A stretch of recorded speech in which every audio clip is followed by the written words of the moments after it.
ये वीडियो पाकिस्तानी जो मेरे व्यूअर्स हैं उनके लिए वो सब इस बात पे कंफ्यूज्ड हैं कि प्रोटेक्टेड स्टैम्प लगाना है कि नहीं लेना है, या फिर प्रोटेक्टेड स्टैम्प जो है जब आप जाते हो किसी भी फॉरेन कंट्री के एयरपोर्ट में वो लोग चेक कर रहे होते हैं। अब आते हैं इसके प्रोसीजर की तरह। एक फॉर्म होगा जिसे आप लोगों ने फिल करना है। वेबसाइट पे जाना है। इस वेबसाइट का लिंक मैं शेयर करता हूँ अपने डिस्क्रिप्शन में। ये इसके 2 पेजेस। अपना FRC निकालो, फिर पुलिस क्लियरेंस।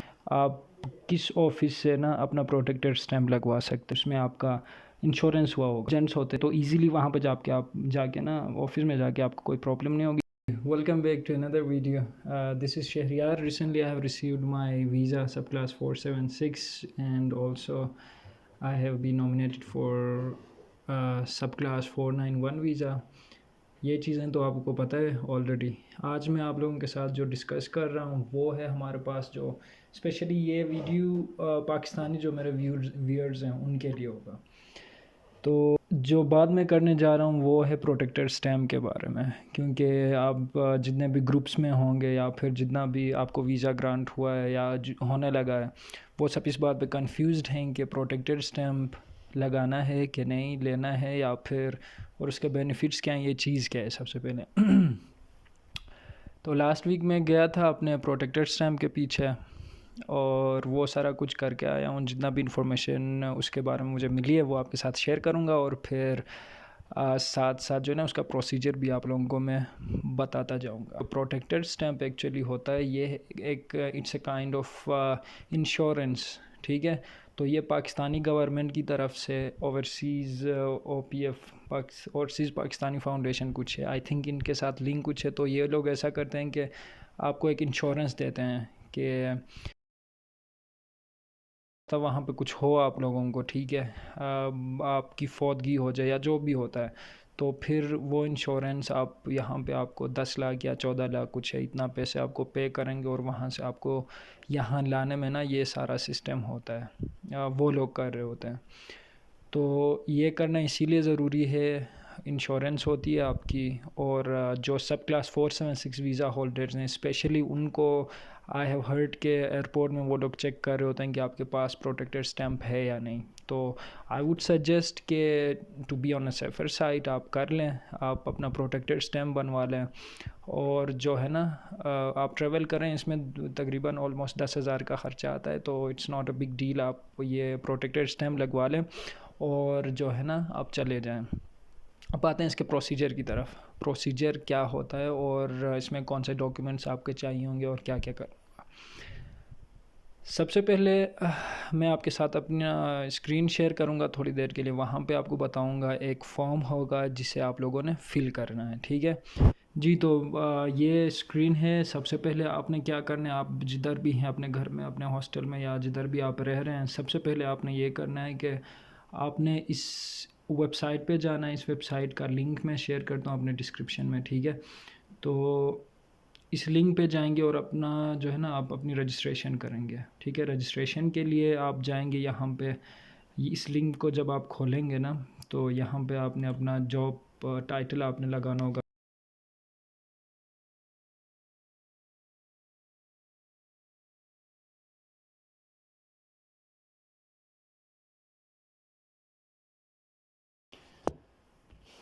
अच्छा, तो इसमें फॉर एग्ज़ाम्पल इंजीनियर लिखेंगे, ठीक है। और इंजीनियर लिखना है, इसमें स्पेसिफाई करने की कोई ज़रूरत नहीं है। नौकरी इंजीनियर का होगा, जाहिर सी बात है, इंजीनियरिंग, ये देखें इंजीनियर, ठीक है। सैलरी कुछ भी आप लगा लें, आप लिख सकते हो 4,000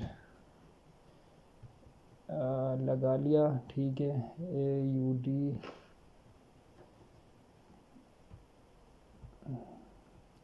इसमें ऑस्ट्रेलियन डॉलर लगा लिया। फिर एम्प्लॉयर नेम गवर्नमेंट ऑफ, ये जो है ना आपके पास, इसमें जब आपने लिखना है ये जो एम्प्लॉयर नेम है, क्योंकि सब क्लास 476 के लिए आप कर रहे हो, तो आप ये ऊपर Australian government department of home affairs में लिखेंगे, ठीक है।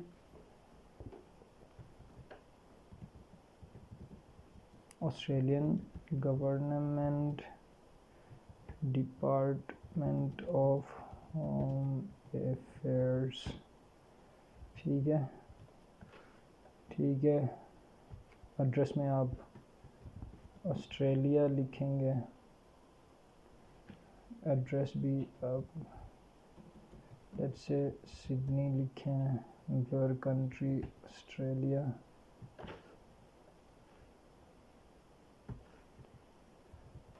ऑस्ट्रेलिया एम्प्लॉयर फ़ोन नंबर कुछ भी आप इसमें डाल दें, ठीक है। Not important, contract period 1.5 years, ठीक है। In months 18 months. प्रोटेक्टर दफ्तर, ठीक है, आप इसमें लिख सकते हैं कुछ भी, लाहौर, रावलपिंडी, कोयटा, मालाकंद, जिसका भी हो तो आप चूज़ करें एक। मेडिकल फ्री किट, इनको आप लिखना है तो लिख लें, लेकिन इसकी कोई ज़रूरत नहीं है।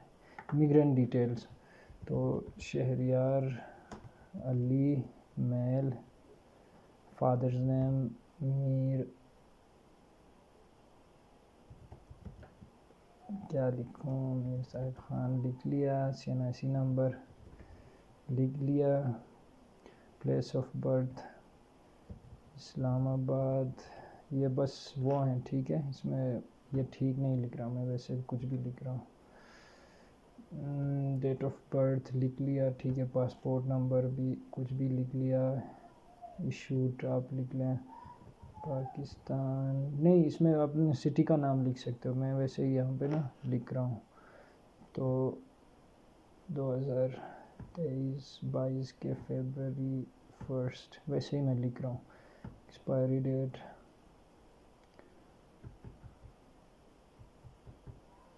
ठीक है, ये मैंने लिख लिया। और फिर कॉन्टेक्ट नंबर अपना लिख लें, ये डिटेल्स, ईमेल आईडी अपना @gmail.com, postal address Islamabad Pakistan, आप अपना लिखें, इसमें ICT कुछ भी लिख सकते हैं, गिलगित बल्तिस्तान डिस्ट्रिक्ट, मैं वैसे ही ना इसमें फिल कर रहा हूँ, ठीक है। आप अपना ठीक से लिखें। एजुकेशन बैचलर्स 2 इयर्स नहीं 4 इयर्स। अच्छा, नॉमिनी डिटेल्स, इसमें वो डिटेल्स होंगे,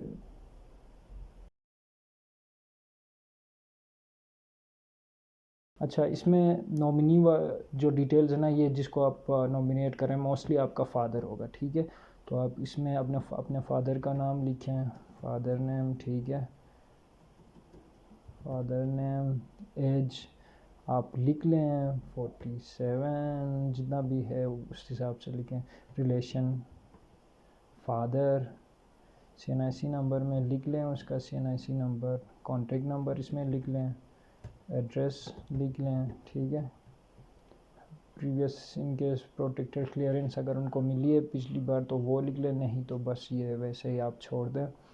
NBP फ़ी डिटेल, वाउचर नंबर, अब इस वाउचर में आपको एक गिवन होगा, ये आप वैसे ही खाली लिख लें, ठीक है। ये इसको छोड़ दें, वैसे ही आप आगे जाएं। हैव यू पेड, इसको भी क्लिक ना करें। एक्सपीरियंस, आप जितना ख़र्चा हुआ है इसमें आप लिख लें, फॉर एग्ज़ाम्पल 200,000 लिख लें। और फिर ये है ना कि इसमें वो अकाउंट आपने लिखना है जिसमें इंश्योरेंस के पैसे खुदा न खास्ता अगर कुछ होता है तो उसमें ट्रांसफ़र करेंगे। तो टाइटल आप लिख लें अपने, ज़ाहिर सी बात है अब्बू का वो लिखेंगे तो अजब ख़ान लिखें, ठीक है। और जो भी लिखना है मैं वैसे ही यहाँ पे अकाउंट नंबर उनका जो फॉर एग्ज़ाम्पल इजी पैसा का फॉर एग्ज़ाम्पल है तो आप उनका कुछ भी लिख सकते हो, मैं वैसे ही इधर लिख रहा हूँ, ठीक है, वो लिखें। और फिर यहाँ पे आप क्या करना है, आपने वो बैंक आप चूज़ करें। मैंने इजी पैसा का लिखा था तो ये है इजी पैसा, सही है। I am not a robot, और ये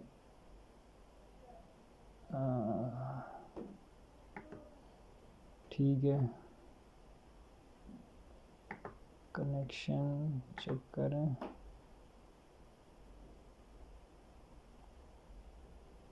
ठीक है, ये करके आप रजिस्ट्रेशन सबमिट करें। ये लिया द टू नियरेस्ट, किसकी बात कर रहे हैं? अच्छा, इसमें आपने अपना एक पिक्चर अपलोड करना है, कोई भी एक सही फॉर्मल पिक्चर हो आपकी।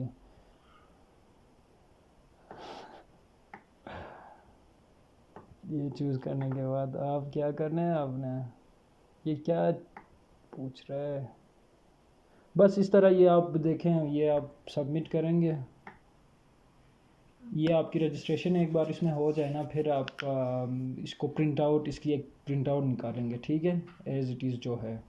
अच्छा, प्रिंट आउट जब आप इसकी निकाल लेंगे तो फिर ये होगा आपके पास कि ये एक फॉर्म इस तरह का बन जाएगा। आई डोंट थिंक कि मेरे पास है या नहीं, तो इस तरह का एक फॉर्म बन जाएगा आपके पास, ठीक है। अच्छा जी, तो ये आपने प्रिंट आउट निकालना है, प्रिंट आउट निकाल के इसके साथ आपने क्या करना है, अपना जो वीज़ा ग्रांट लेटर है आपको जो ऑस्ट्रेलियन गवर्नमेंट की तरफ से मिलेगी, ये इसके 2 पेजेस हैं, ठीक है। 2 पेजेस, जितने भी पेजेस होते हैं वो आप प्रिंट आउट इसकी निकालेंगे, ये अपने साथ लोगे। अपना FRC निकालोगे 2, फिर पुलिस क्लियरेंस जितने भी हैं, आप जिस डिस्ट्रिक्ट से हैं और उस डिस्ट्रिक्ट से आपने पुलिस क्लियरेंस आप लेंगे एक, ठीक है, पुलिस क्लियरेंस लेंगे। फिर आप अपना पासपोर्ट ओरिजिनल लेके जाएंगे, अपना CNIC भी वैसे साथ लेके जाएं, और फिर अपने पिक्चर 2-3 जितने भी ज़्यादा हों आप अपने साथ अपने पिक्चर्स लेके जाएं। और फिर आप क्या करेंगे, आप वहाँ पे जाएंगे, अपने जो इमिग्रेशन एंड ओवरसीज़ एम्प्लॉयमेंट की जो ऑफ़िस है, प्रोटेक्टेड स्टैम्प का जो ऑफ़िस होता है, उसके बाहर आप जाएंगे। अच्छा, सबसे पहले आपने ये करना है कि आप अपने ना इस वेबसाइट पे जाएंगे, आप bureau of immigration and overseas के वेबसाइट पे आप जाके आप वहाँ पे चेक करेंगे कि भाई आप किस ऑफ़िस से ना अपना प्रोटेक्टेड स्टैम्प लगवा सकते हो, ठीक है। तो आप ये प्रिंट आउट निकाल के ये जो चीज़ें मैंने आपको बता दी हैं वो आप अपने साथ लोगे, वो लेके जाओगे, आप उस ऑफ़िस में जाओगे। अब उस ऑफ़िस के बाहर आपके प्रिंट आउट वाले होंगे, सारा कुछ होगा, तो वहाँ पे आप क्या करेंगे, एक डिक्लेरेशन फॉर्म लोगे, वो फिल करोगे अपने डिटेल्स उसमें, ठीक है, सारे जितने भी डिटेल्स हैं वो उसमें फ़िल करके आपने क्या करना है, आपने ये करना है कि फिर जो है ना इसके साथ अटैच करेंगे और 2 कॉपीज़ बनाएंगे, ये सारे जो 2 ना अलग अलग इनके वो बनाओगे, अटैच करके ना फाइल्स बनाओगे। उस फाइल में क्या होगा मैंने आपको पहले भी बता दी, ये आपका ग्रांट लेटर, आपकी पुलिस क्लियरेंस सर्टिफिकेट आपकी होगी, फिर और FRC अगर लगा लेते हो तो ठीक है, नहीं तो इसकी कोई नीड इस तरह है नहीं। आप अपने फादर की CNIC लोगे, आप जो है ना CNIC की कॉपी, ज़ाहिर सी बात है, और इन सब की कॉपीज़ आपने लेके जाना है, ठीक है। और अपना ओरिजिनल पासपोर्ट, ओरिजिनल CNIC, अपने पिक्चर्स लेके जाओगे, और फिर जो है ना वो अटैच करके 2 फाइल्स बनाओगे, ठीक है, 2 कॉपीज़ करके। तो वो जब तुम्हारे पास होंगे, सबसे पहले आप जो है ना ये उस बाहर से, जैसे मैंने आपको बताया कि डिक्लेरेशन एक लेटर आपको देंगे, 10 रुपये आपसे लेंगे, वो अटैच करोगे उसके साथ, ठीक है। अटैच करने के बाद फिर ये क्या करोगे, आप ये लेके जाओगे आप ऑफ़िस में, ये दोनों कॉपीज़ लेके, ठीक है। और बाहर से आपको ना नेशनल बैंक का एक उसकी एक रसीद भी आपको मिलेगी, ठीक है, वो रिसिप्ट जिससे आपने फ़ीस पे करनी है, वो लेके जाओगे आप ऑफ़िस, इमिग्रेशन के ऑफ़िस में जाओगे, सॉरी ये प्रोटेक्टेड स्टैम्प के ऑफ़िस में। वहाँ पे वो लोग एक आप उसमें ना जो भी डिटेल्स उन लोगों ने फॉर्मेलिटीज़ करने हैं वो करेंगे, और आपको 2 रिसिप्ट देंगे, एक आई थिंक 2500 समथिंग का होगा और एक 6500 इस तरह कुछ, तो टोटल मिला के 9200 इतना कुछ बनेंगे, 9200 फॉर बर्गर्स। अच्छा, फिर ये सबमिट करोगे पैसे, ये फिर लेके जाओगे आप वहीं पे ना, आपके साथ स्टेट लाइफ की ऑफ़िस होगी, वहाँ पे जाके सबमिट करोगे, वो फिर आपको वहाँ से कुछ एक डॉक्यूमेंट, एक कागज़ देंगे, ठीक है, उसमें आपका इंश्योरेंस हुआ होगा, वो लेके आप वापस आओगे इमिग्रेशन ये प्रोटेक्टर ऑफिस। तो वहाँ पे जब आओगे तो वो लोग वहाँ पे आपके पासपोर्ट में एक स्टैम्प लगा के, और जो है ना ये प्रोटेक्टेड स्टैम्प वाला सीन उसमें करके आपको दे देंगे, then you can leave the country without any trouble. और आपकी इंश्योरेंस भी हो गया होगा उसमें, और आपका प्रोटेक्टेड स्टैम्प पेज नंबर 7 पे लगेगा आपके पासपोर्ट के, ठीक है। तो इस तरह करके आप अपना प्रोटेक्टेड स्टैम्प लगाओगे एंड विदाउट एनी ट्रबल आप जा सकते हो ऑस्ट्रेलिया, सही है। तो हाँ, दूसरी बात यह है कि वहाँ पे बाहर काफ़ी होते हैं ये एजेंट्स होते हैं। उन एजेंट्स, आपकी मर्ज़ी है, देखें आप उनको अगर 500 रुपये देते हो, वो जितना ज़्यादा होगा आपसे लेने की कोशिश करेंगे। आपको 1000 भी बोलेंगे, 2000 भी बोलेंगे, 200-300 में भी आप अगर कर सकते हो तो आप कर सकते हो, ठीक है। नहीं तो ये सारा काम खुद करोगे तो आपने कुछ भी नहीं देना, 20 रुपये का वो रिसीप्ट आपको वहाँ से मिलेगी, वो लोगे और चले जाओगे।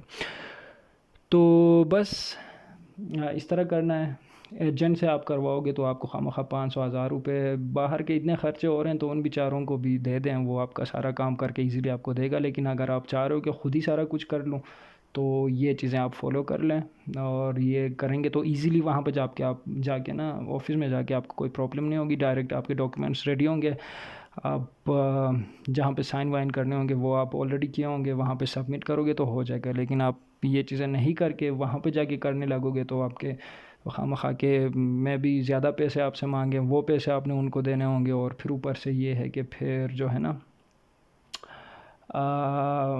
टाइम भी लगेगा, आपका ज़्यादा टाइम लगेगा। अगर ये सारी चीज़ें रेडी होंगी, आप डायरेक्ट वहाँ पे जाके सबमिट करेंगे, वो आपका काम कर लेंगे, और बस आपने 15-20 मिनट या डिपेंडिंग अपॉन द कंडीशंस और the number of applicants there, आपको आपका जो है ना प्रोटेक्टेड स्टैम्प लग के आ जाएगा। क्योंकि मेरा ये सारे काम होने के बाद आई थिंक आधे घंटे में मेरा काम हो गया था।